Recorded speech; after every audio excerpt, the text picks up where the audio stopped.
Place है, इतना महंगा प्लेस है, क्या कीजिएगा वो बीजेपी মির্জাফরের ছেলে इसका जानते हैं মিরানের সমাধির এই অবস্থা।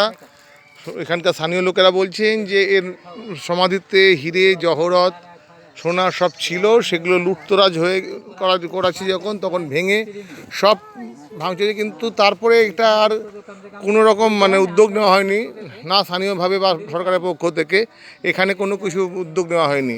ফলে মিরানের সমাধি এই অবস্থায় পড়ে রয়েছে। অথচ বাংলার ইতিহাসে মিরন একটি উল্লেখযোগ্য চরিত্র, কিন্তু তার সমাধির আজকে এই অবস্থা দেখে আমাদের খুবই খারাপ লাগছে। আমরা ভেবেছিলাম অন্তত কিছু অন্তত একটা থাকবে। और आपका जो मुर्शिदाबाद औरंगाबाद का दिन पर है आज वाली है, हमारा घर तो सामने में है ना। এই হচ্ছে মিরনের সমাধি, চারদিকে আমের बागान। 4 बीघा 6 कट्ठा जमीन है ये प्लॉट। अच्छा, ये प्लॉट किसका है? ये एक टंगिया में बीजेपी का नेता है, वही अपना दखल करके खा रहा है।